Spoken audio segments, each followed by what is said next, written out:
Alors, j'ai pu écouter la fin, une partie du moins de l'exposé des croqueurs de pommes. Je trouve c'est vraiment très important, toutes ces initiatives-là. Ça participe de ce que j'appelle l'alternative ambiante. Merci. C'est-à-dire, les croqueurs de pommes existent depuis déjà un moment, mais réintroduire une diversité adaptée à un sol et à un climat dans n'importe quelle région, quelle qu'elle soit, c'est rentrer dans un processus d'une économie qui est celle qu'on a complètement détruite, qu'on a complètement abandonnée au profit d'une industrialisation, d'une exploitation industrielle du territoire, avec un très petit nombre d'espèces, mais cultivées, c'est le Fordisme, hein, cultivées sur des grandes échelles. Et ce qui a été évoqué, alors j'ai pas vu les dessins, mais ce qui a été, enfin que vous verrez sans doute si vous vous rapprochez, mais c'est-à-dire une photo prise de cette région il y a un siècle ou pas tout à fait, et aujourd'hui, vous avez l'inversion du paysage, ce que j'appelle ça comme ça, c'est-à-dire tout ce qui est commode est remembré, tout ce qui est incommode et pentu est abandonné, parce que les machines justement ne passent pas là. Donc ça a été transformé en une forêt, car petit à petit, une friche, ça devient toujours une forêt. Et c'est très intéressant aussi, cette inversion du paysage, parce qu'elle est d'abord un territoire d'accueil à une diversité qui est chassée partout ailleurs, c'est-à-dire que ce sont des terrains abandonnés. Donc on ne peut pas dire c'est juste abandonné. On peut aussi trouver le côté positif de ça, y compris dans une forêt, puisque ça devient une forêt. On se dit oui, mais la diversité a disparu, on ne la voit plus, mais c'est visuel. En fait, vous faites une coupe et vous voyez immédiatement repousser tout un tas de choses. Il y a des graines qui sont là et qui dorment. Donc la diversité n'a pas forcément disparu, elle n'est plus visiblement apparente, c'est tout.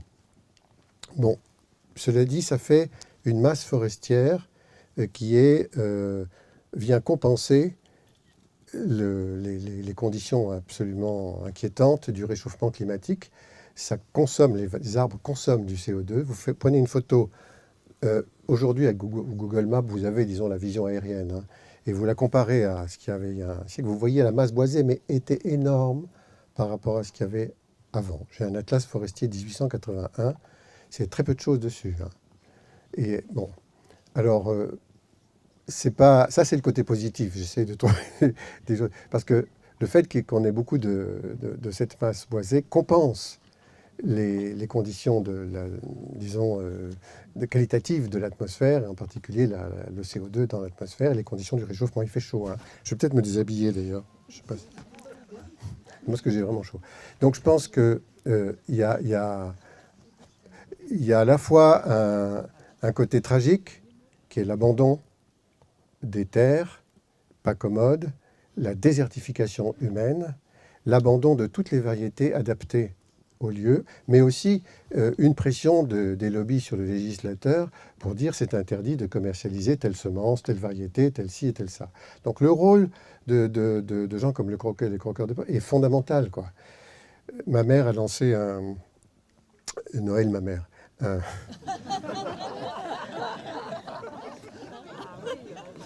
C'était à Bègle il y a quelques années, un mouvement qui s'appelle les semeurs volontaires. Et là, il s'agit d'échanger les semences qui ne sont pas autorisées sur le marché, c'est Cocopelli, hein, notamment, entre autres choses, qui ont eu plein de procès, et de les distribuer, évidemment pas les vendre, sinon on va en prison, mais de les distribuer pour qu'on puisse les maintenir, au moins les maintenir, au moins. Et ensuite, peut-être effectivement les faire rentrer dans un marché quand un jour on aura ouvert les yeux en disant oui, c'est comme ça qu'il faut aller, c'est-à-dire vers une certaine économie de la non-dépense, avec une adaptation qui est le résultat d'une sélection hein, depuis des années, des siècles et des siècles par les humains, de l'espèce choisie pour ce sol et ce climat. Elles existent, ces variétés-là. Donc il faudrait des croqueurs de carottes, de tomates, je sais pas, je me déshabille pendant ce temps-là, c'est que j'ai trop chaud. Et tout ça, et je pense qu'ils arrivent. Hein. Je pense que petit à petit, les gens comprennent et font j'ai besoin d'aide.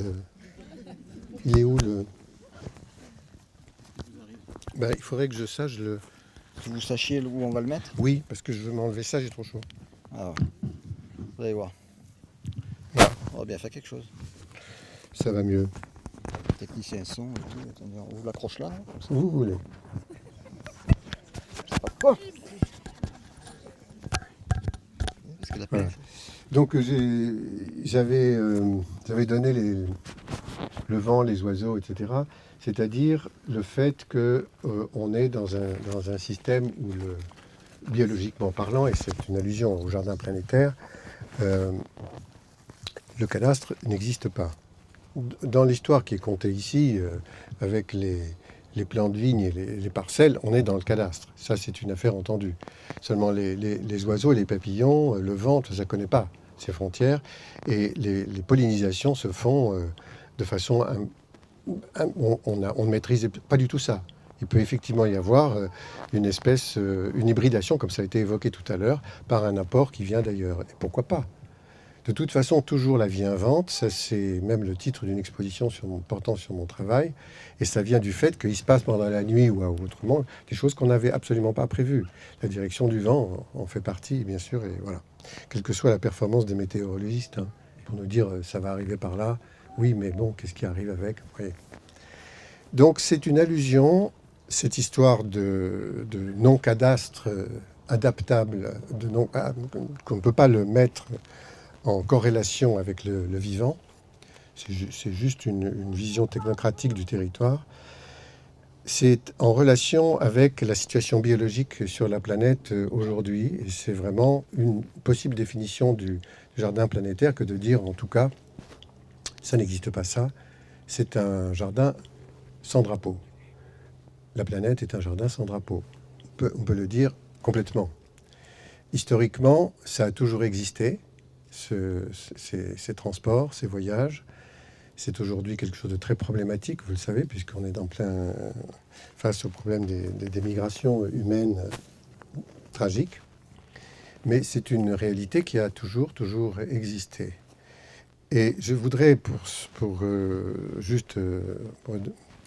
donner des précisions, redéfinir les termes. Le jardin planétaire, c'est la planète considérée comme jardin, pour 3 raisons. La première est le brassage planétaire. La seconde est l'anthropisation, la couverture anthropique. Et la troisième est la définition du mot. La première, le brassage planétaire. Si vous prenez le premier jardin, j'avais organisé un diaporama pour vous. Je ne savais pas qu'on serait dans cet espace-là. Je vous aurais montré quelque chose qui est sans doute le premier jardin. C'est celui que j'ai vu, alors moi je l'ai vu en 74, mais il est probable qu'il était aussi comme ça quand il y a eu le premier tout à fait, c'est-à-dire la première sédentarisation. Là c'était chez les pygmées, qu'on forçait à se sédentariser, les pauvres, bon, c'était pas du tout leur manière de vivre, et ils ont fait un petit jardin, ils ont fait un enclos, pour mettre quelque chose qu'autrefois, en cheminant, ils allaient ramasser.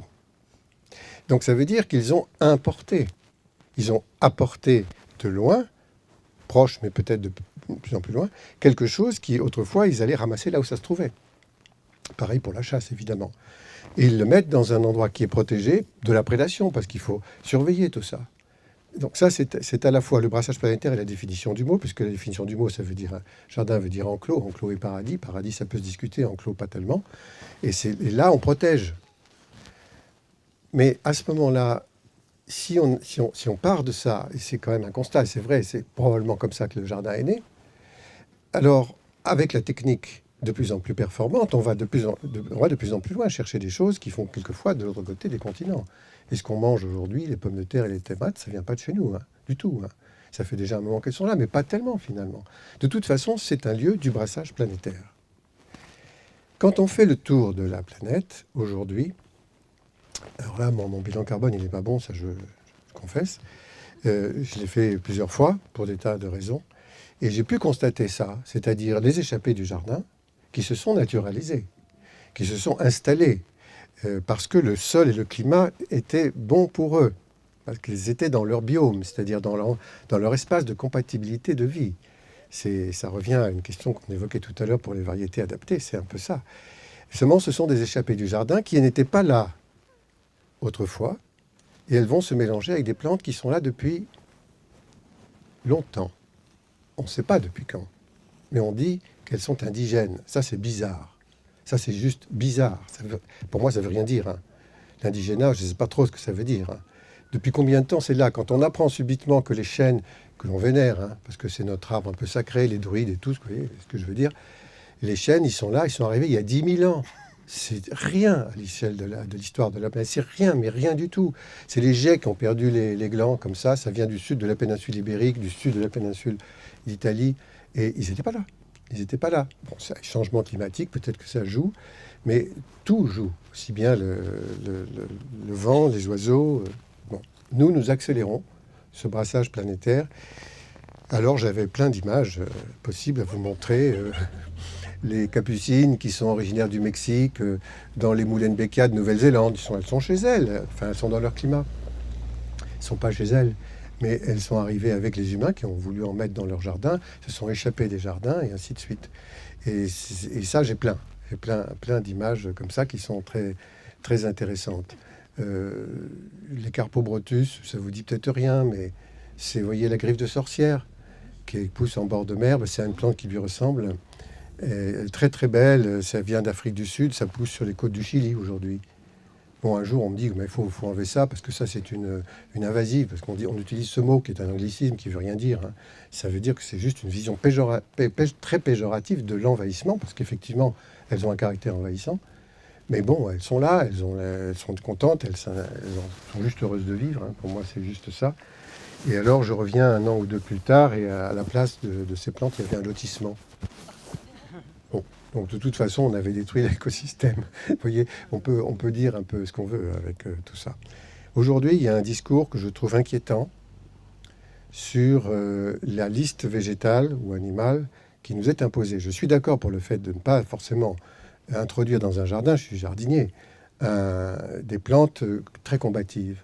On va avoir du mal à les gérer et c'est pas forcément facile. Donc c'est pas ça que je préconiserais. Mais d'aller en lutte en disant on va éradiquer ces plantes parce qu'elles n'étaient pas là avant, c'est juste complètement stupide. Il n'y avait rien avant de ce qu'il y a aujourd'hui. Alors on enlève tout, on recommence comment? À partir de quoi? Ça ne veut rien dire, vous voyez. Donc c'est un vrai problème auquel je me heurte personnellement quand on me donne une liste officielle en disant c'est ça qu'il faut dans la région, vous n'avez pas le droit d'utiliser ça et ça, mais vous devez... C'est quoi ce machin? Je ne suis pas d'accord avec ça, vous voyez. Je ne suis pas d'accord avec ça pour la raison que justement, toujours la vie invente, le climat change. Je vois arriver Satyrus circé, un papillon qui était du Midi, quoi, qui n'est pas chez moi, hein, j'habite la Creuse, qui n'était pas là. Qu'est-ce que je vais faire? Je vais lui dire, va-t'en. Il y a quelque chose qui ne va pas, vous voyez, dans ce discours. Ça m'inquiète, en fait. Hein.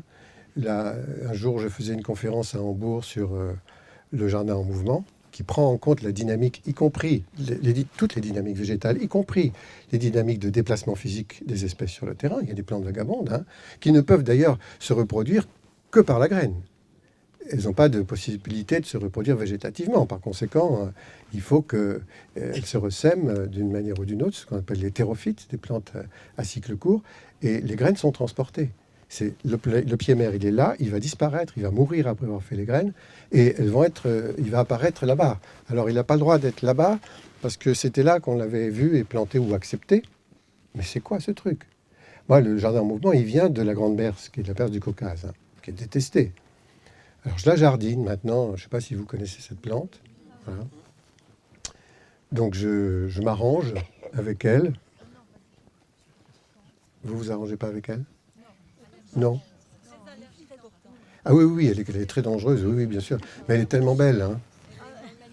Elle est absolument sublime. Bon, c'est un machin qui monte à 2,50 m, 3 mètres de haut. C'est moi, avec des ombelles considérables, énormes. Elle attire des insectes. C'est très, très intéressant. Faut juste pas la toucher.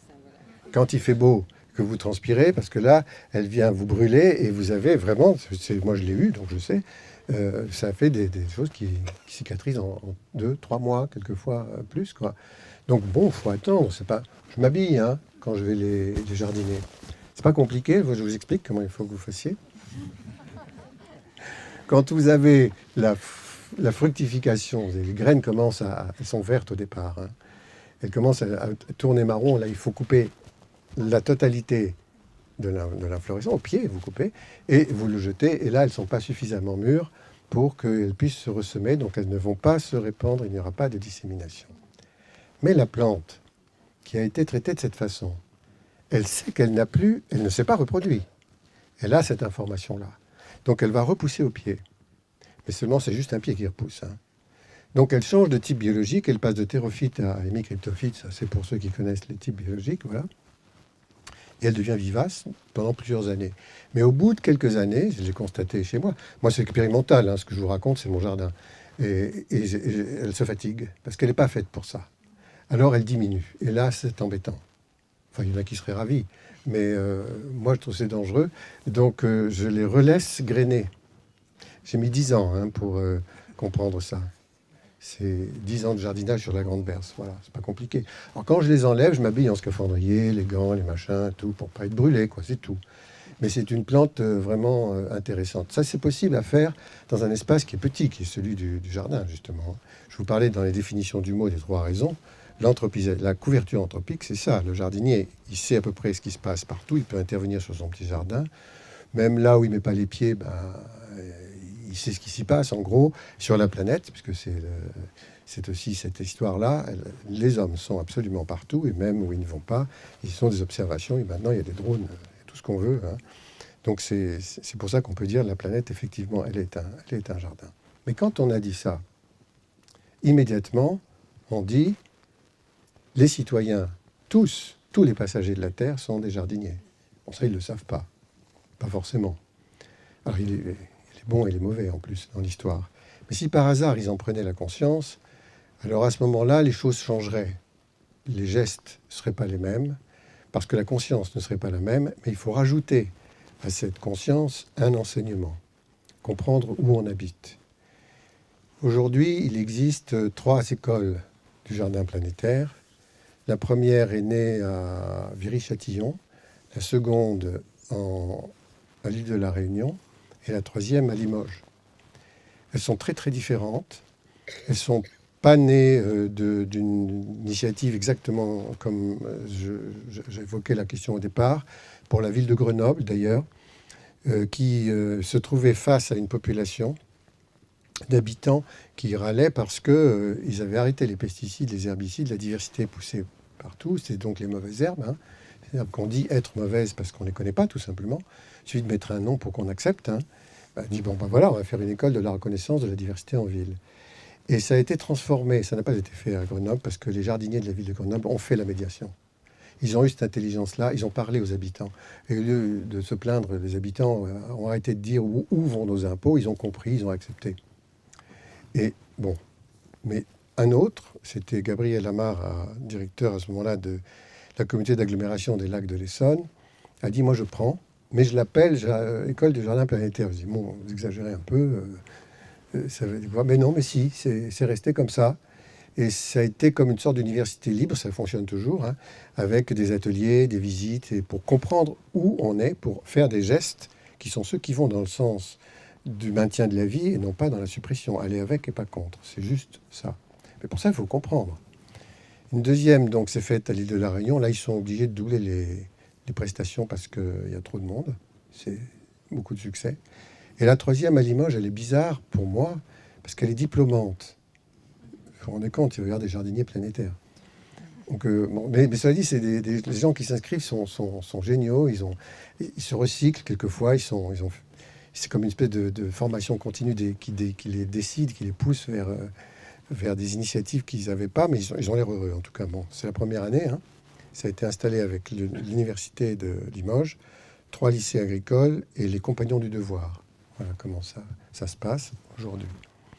Alors, est-ce que ça permettra de compenser un manque énorme qui est celui de la connaissance du vivant dans le cursus habituel de l'enseignement? Je ne suis pas sûr. Comment? C'est une graine, voilà. C'est une graine. Petite graine. Mais c'est pas suffisant, parce qu'il faudrait que ça puisse... Ça commence. Il faudrait que ça puisse passer, que ce soit normal et basique, que chacun puisse comprendre où on est, pas seulement en mettant un nom sur les plantes, mais en se disant, je peux m'en servir comme ci ou comme ça. Seulement ça, Ça voudrait dire qu'on a accès à la gratuité. Vous voyez le problème? Et là, il y a des blocages immédiatement. Dès lors qu'on peut dire on va faire quelque chose qui peut nous aider d'un point de vue de notre équilibre à tout niveau, que ce soit psychique, physique, n'importe, ou qui peut nous aider dans l'alimentation, qui peut nous aider, mais qu'on n'achète pas, qu'on ne paye pas, ça ne marche pas. Ça ne marche pas bien. C'est émancipateur. C'est émancipateur. Mais est-ce que c'est aidé par, nos gouvernants d'aujourd'hui? Je ne suis pas d'accord. Je ne suis pas sûr qu'ils soient d'accord. Pas sujet à la TVA. C'est pas sujet à la TVA, voilà. Pas du tout sujet à la TVA. Bon, j'ai fait un jardin qui s'appelle le Jardin des Orties, qui est à Mel. Peut-être vous en avez entendu parler, qui vient suite à la loi d'orientation, prétendument d'orientation agricole, en 2006 sur l'interdiction des PNPP. Vous voyez ce que c'est? Non. Produits naturels peu préoccupants. Il faut le faire, hein. Il faut vraiment l'avoir inventé, là. Donc ça veut dire que ça préoccupe quelqu'un, sans doute, mais... Et puis, bon, ils ont essayé de faire des lois en disant, voilà, c'est dangereux pour l'hygiène, pour la santé, pour je sais pas quoi. Et il y a eu une rébellion, parce qu'on s'est dit, mais alors on nous interdit de faire le purin d'ortie, on nous interdit de faire quoi? Ça va, de vivre, de respirer, il va falloir payer, bon. Et donc, ce jardin était mon premier jardin politique, je n'avais pas pensé à une chose pareille, mais c'était aussi c'était la nécessité de dire, non, on n'est pas dans l'obligation de se soumettre aux lois du marché. Il y a un moment où il faut arrêter avec ça, qui est une tyrannie qui nous robotise et qui nous enlève la connaissance du cerveau. Vous mettez quelqu'un du ministère de l'Environnement dans l'environnement. Enfin, ça n'existe plus ça, mais quand ça existait dans l'environnement, il meurt en 3 jours. Hein. C'est pas se nourrir. Hein. Non, aujourd'hui, on a un autre ministère qui s'appelle le ministère de la pollution écologique. Je l'appelle comme ça. Parce que... Bon, c'est pas gentil pour Hulot, mais parce que lui, il est pas mal. Hein. Il a des idées. Il a fait une très belle interview dans le 1, je sais pas si vous avez vu, qui est pas mal. Hein. Et dans, je sais plus, enfin bon, dans des journaux comme ça, et quand il parle et qu'il dit, mais quand il fait, non, ça ne marche pas, quoi. On en est là, vous voyez, on cherche le biocarburant à partir de l'huile de palme. Vive Total, non, ça va pas, ça va pas. Donc, je sais plus ce que je voulais dire parce que j'avais une liste d'images, comme je vous disais, qui était construite logiquement avec un discours partant de l'idée du jardin planétaire, de sa définition et du fait qu'on est dans l'eau et revenant à l'eau. Alors, je vais peut-être juste finir par cette histoire de l'eau et vous demander de poser des questions si vous voulez. L'eau, c'est un petit dessin que je fais, mais qui est pas, on peut ne pas dessiner ça, où on voit l'épaisseur de la biosphère, les limites du jardin. Le jardin veut dire enclos, ce sont les limites de la vie sur la planète, donc les limites de la biosphère. Ces limites sont les limites de l'eau. C'est le sommet de la troposphère et c'est le fond des fosses marines. Donc on est 8-10 000 mètres en dessous et 10-12 000 mètres au-dessus. Voilà, c'est du niveau de la mer, c'est tout. Ça, c'est de l'eau. C'est de l'eau partout, y compris là où vous en avez. Bon, il ne pleut pas là, mais c'est parce qu'on ne la voit pas, l'eau, mais elle est là. Vous auriez les conditions de la condensation, vous verriez une brume. On a de l'eau dans le corps, on a de l'eau partout. Je ne vais pas y arriver avec ce machin. J'essaye. Voilà. L'eau, on l'élimine. On évapore, nous aussi. On fait pipi, hein, comme tout le monde. Bon, bref, ça s'en va. Les plantes évaporent, tout ça. Ça fait les nuages. Ou ça s'en va dans le ruisseau, mais ça se transforme toujours ça part en l'air. Hein, ça finit par être des nuages, mais ça finit jamais, parce que ensuite il pleut. Et quand il pleut, c'est la pluie qui tombe là. C'est de l'eau qui arrive, dont on ne sait pas où. C'est de l'eau d'ailleurs informée. C'est pas seulement H2O, c'est H2O plus quelque chose, parce que chaque gouttelette se forme sur une impureté. Donc vous avez de l'eau chargée, qui peut être aussi bien un engrais qu'un poison. Dans un roman que je viens de faire, je parle de la guerre des nuages. La guerre des nuages est une possibilité du futur. Elle a un peu commencé déjà. Hein. Donc on est dans l'eau. On ne peut pas vivre sans cette eau. Et quand on boit un verre d'eau, et on ne s'en rend pas forcément compte, mais on n'y pense pas toujours, on sait, maintenant, hein, que cette eau a déjà été bue par des plantes, par des animaux et par des humains, plusieurs fois, par des humains. Donc, ça a été calculé, les scientifiques vous expliqueront ça. Ça fait bizarre, hein. Ça fait effectivement bizarre. Mais oui, on est tous dans cette lessiveuse-là. Donc si on disqualifie cet élément qui est vital pour nous, on ne peut pas s'en passer, évidemment, là, on va à notre perte. Donc comment on fait pour remettre dans l'environnement l'énergie qu'on lui prend, pour remettre l'eau qu'on lui prend qualitativement sans la détruire? Ça, on ne nous l'a pas encore appris. Donc dans les écoles du jardin planétaire, en principe, on devrait partir de ça, avec un symbole que j'utilise, qui est la libellule, parce que la larve de la libellule, elle est carnivore, elle vit dans l'eau.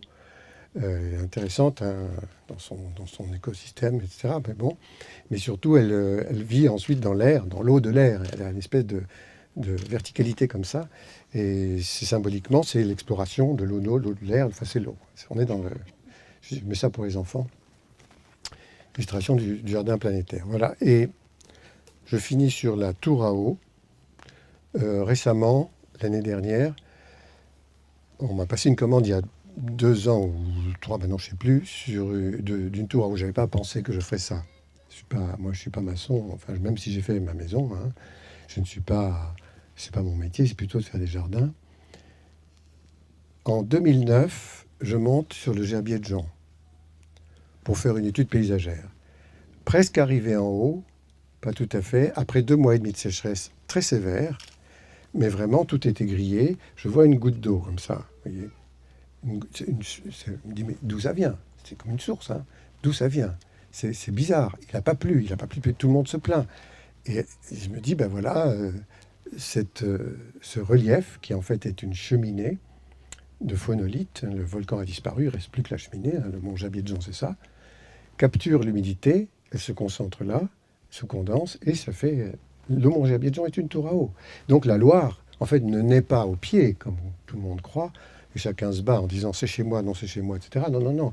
Elle naît plutôt là-haut, et c'est une captation de l'humidité de l'air, surtout la nuit, ça se passe. Donc si c'est ça, eh ben, elle se distribue des deux côtés. Donc j'ai refait la carte de France avec une Loire qui va vers l'Atlantique, une Loire qui va vers la Méditerranée. Enfin, je me suis amusé.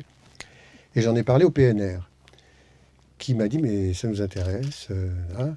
Et finalement, ils m'ont commandé le projet dans le cadre d'une manifestation artistique sur la ligne du partage des eaux, et on a construit une tour à eau. J'ai fait un dessin. J'ai jamais vu de tour à eau de ma vie. Hein. Je sais que ça existe, et je sais qu'il y a des systèmes aujourd'hui plutôt à partir de filets, à partir de tissus. Il y en a qui sont installés dans le monde entier, hein, dans des zones sèches. Mais les tours à eau ont existé autrefois, dans des déserts, avec des pierres. J'ai fait une esquisse. Je suis allé voir un physicien à l'Institut de physique à Paris en disant « Qu'est-ce que vous en pensez ?» Il m'a dit « Bon, ce ne sera pas très rentable, mais ça peut marcher. » On l'a construit. 1 mois après l'inauguration, il y avait la vase qui était remplie d'eau. Il n'avait pas plu. Hein. Donc c'est une belle histoire. On n'a pas forcément besoin de ça sur la ligne du partage des eaux en Ardèche, je suis d'accord. On n'est pas dans un désert. Mais c'est simplement pour parler de cette question qui est cruciale, aujourd'hui de la disqualification de l'eau, de la rareté, de son importance pour la vie dans le cadre général du jardin planétaire. Donc c'est plutôt un emblème. Bon voilà. Alors je suis désolé, vous n'avez pas les images. C'est comme à la radio, c'est vous qui imaginez.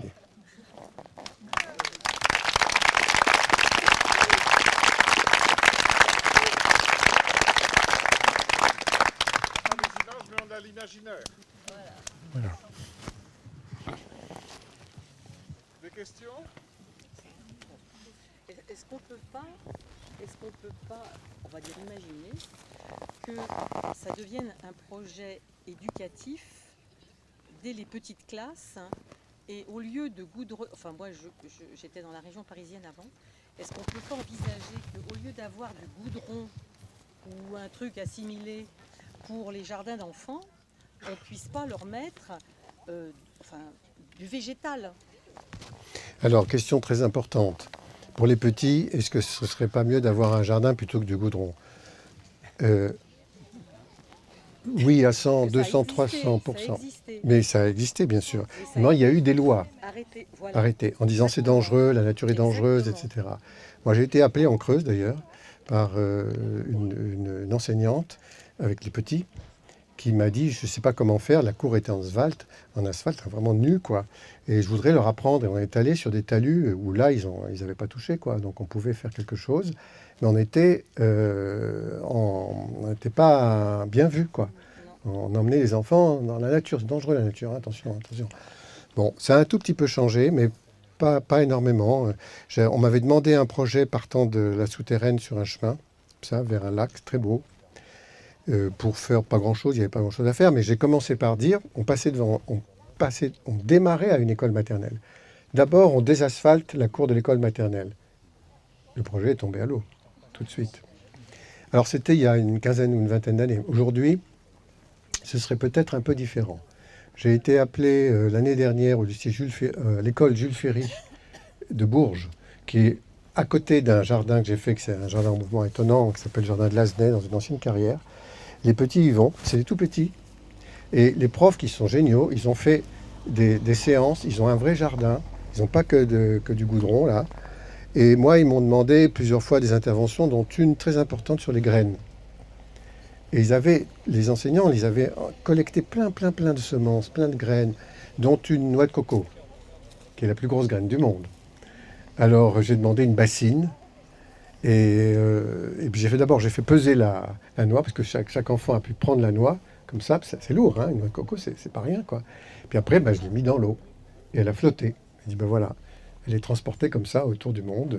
On ne connaît pas l'origine géographique du cocotier, hein. Vous savez, il est véhiculé, dès qu'il y a un cyclone, une tempête, il est emporté, il flotte, et la graine est déposée, et comme ça.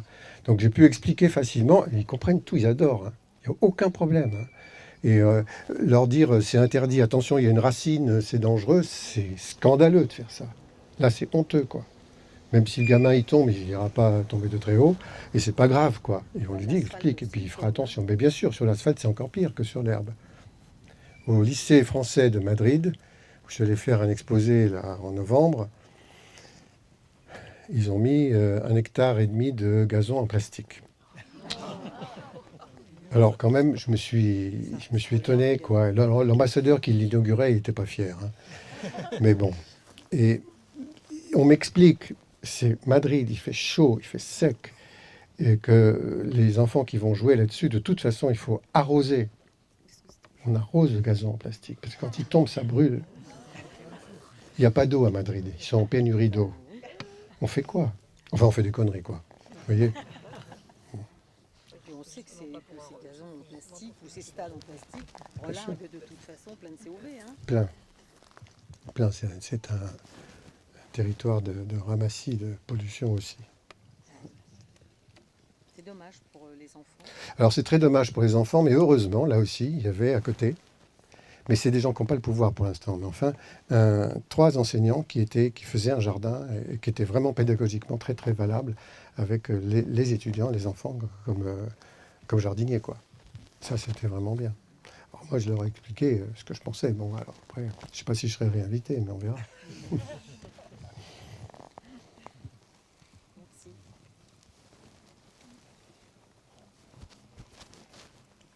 On peut arrêter, hein.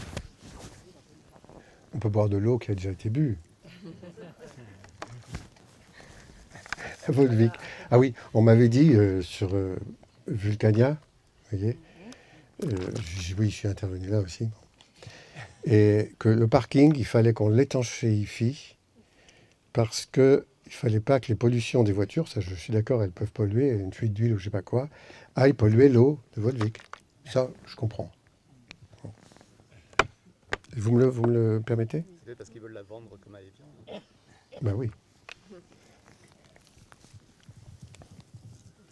Donc je bois votre eau.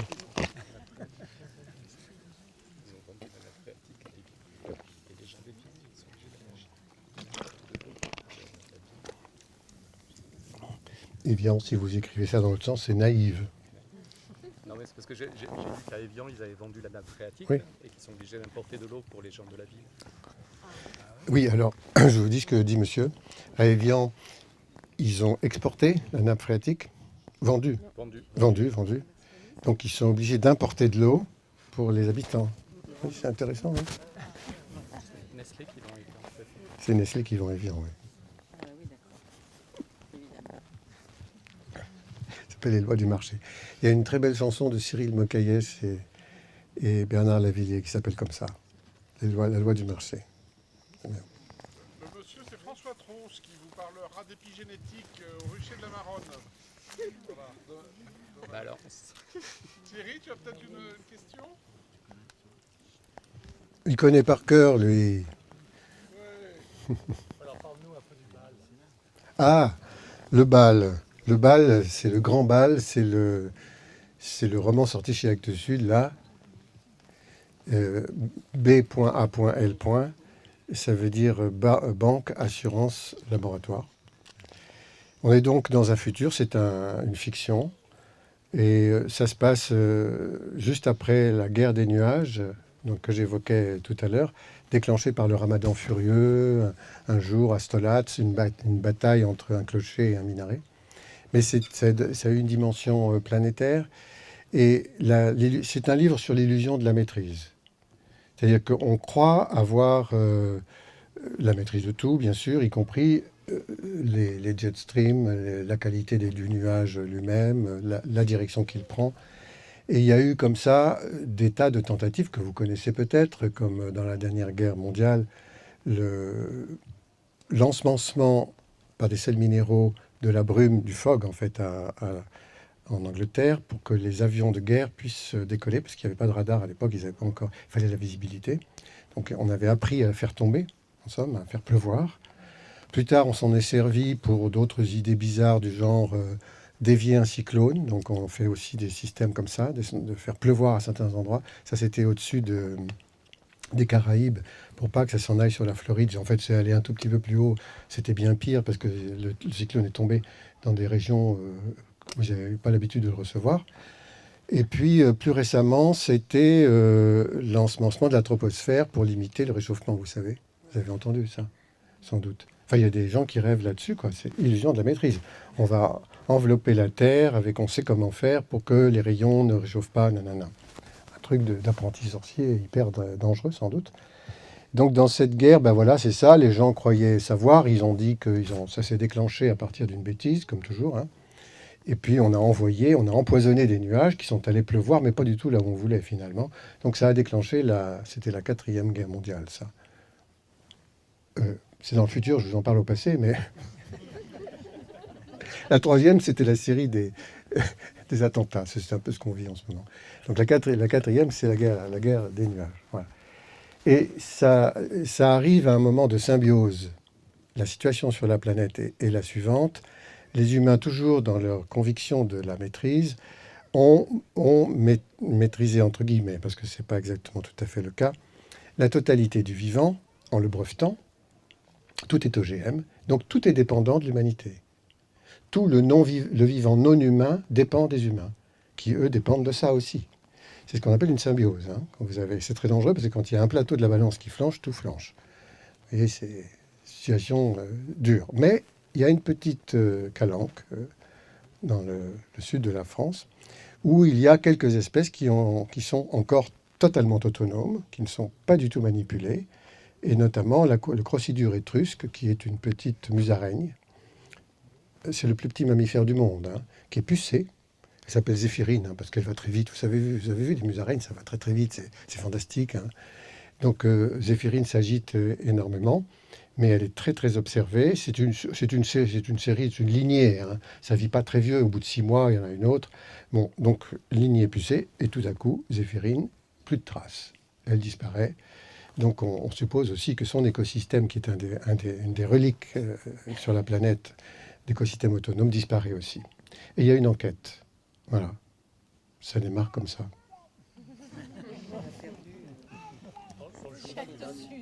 Comment ? Dans le journal du lundi. Dans le journal du lundi, oui, c'est l'idéal. Oui. Je vois que tu l'as lu, toi.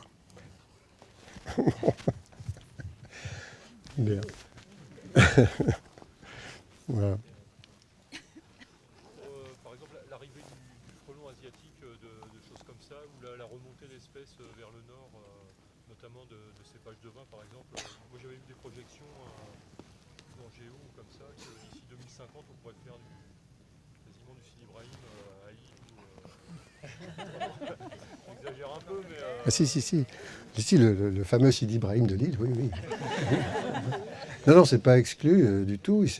Là, je travaille avec le collectif Coloco depuis longtemps. Ils sont en ce moment à Palerme. Je ne pouvais pas y être, hein, parce qu'il y a Manifesta, qui est une manifestation annuelle là-bas. C'est à Palerme cette année, sur le thème du jardin planétaire.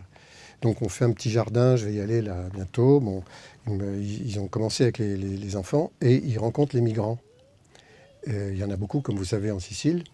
Et il y en a parmi eux qui expliquent aux Siciliens comment faire pour cultiver certaines plantes dans des conditions, mais de désertification, car depuis quelque temps, la Sicile souffre de quelque chose qui va vers une désertification, vous voyez.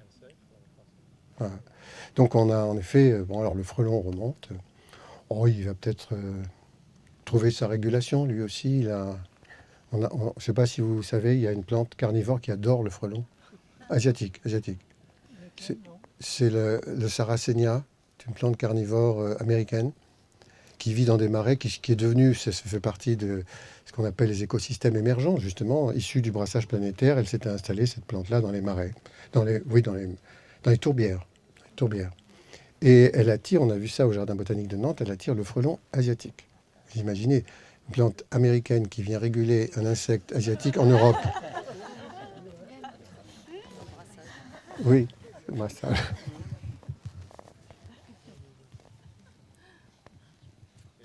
donc c'est une régulation de la nature ou c'est une adaptation Oui.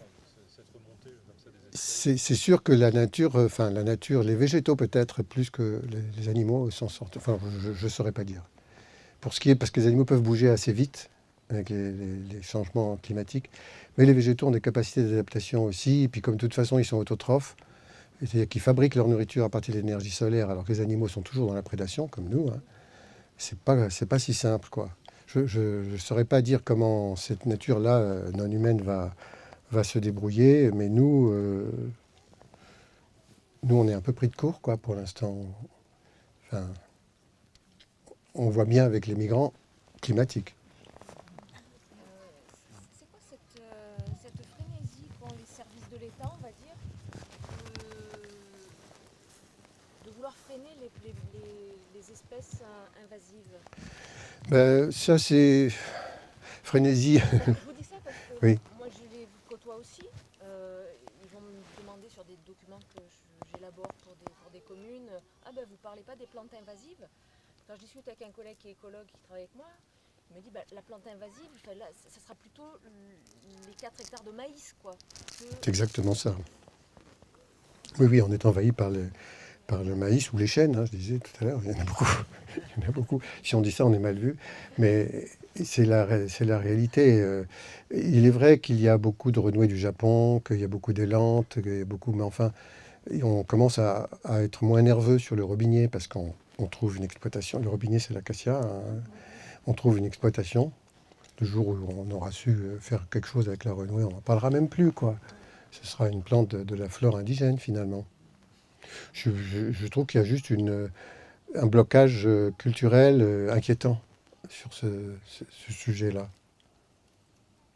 Les listes ont été faites, les listes officielles ont été faites par les Allemands au moment de l'unification allemande par Bismarck. En disant, il y a un paysage allemand, il y a une flore allemande. Moi, j'avais pris ça en allant là-bas, en faisant un discours sur le jardin en mouvement. J'ai été hyper surpris parce que les paysagistes m'ont dit, on ne pourrait pas faire ce que vous faites chez nous. Je dis, pourquoi? Ils m'ont expliqué ça. Donc c'est quand même une vision étrange, quoi. Je dis, mais c'est quoi cette... En plus, ils ont quand même des biotopes différents, des zones climatiques différentes. C'est absurde, quoi. Ça ne veut rien dire. Voilà. Et le buddleia, par exemple. Le buddleia, oui. Caractérisé invasif. Or, il est beau, c'est l'arbre à papillon. C'est l'arbre à papillon. Donc, il est le symbole des deux hérésies, quoi, parce que Oui. finalement, on nous empêche de garder ces arbres. Enfin, voilà, alors que ça apporte des papillons nouveaux et que les papillons disparaissent par ailleurs de nos jardins. Oui, bien sûr, il ne nourrit pas les papillons, il les attire. Hein, mais on peut les voir, et ça, c'est vraiment très bien, d'avoir un... Ils vont se nourrir dans nos jardins. Oui, ils peuvent effectivement venir pondre. Le papillon, c'est l'insecte imago, c'est l'insecte parfait. Hein, c'est celui qui vient après les mues et qui n'a pour mission que de s'accoupler et pondre. Donc quand on les voit, ils se nourrissent très peu, ils mangent très peu. Hein. C'est les larves qui vont manger, mais eux, ils vont pondre. Donc c'est plutôt bien, c'est un bon signe, ça veut dire qu'ils vont pouvoir se multiplier. Les Buddleia sont devenus envahissants à cause de leur capacité extrême à résister, notamment au glyphosate et à d'autres produits comme cela, sur les voies ferrées. Les voies ferrées, vous voyez, vous avez des Buddleia absolument partout. Les véhicules, les trains, c'est ça, le vent, les oiseaux et les transports. Hein. Ça transporte tout ça. Mais là, il n'y a plus de concurrence. Les Buddleia, ils arrivent à pousser. Merci, Buddleia, de pousser dans un sol si pourri. Quand même. On pourrait faire un hommage aux Buddleia. Merci beaucoup.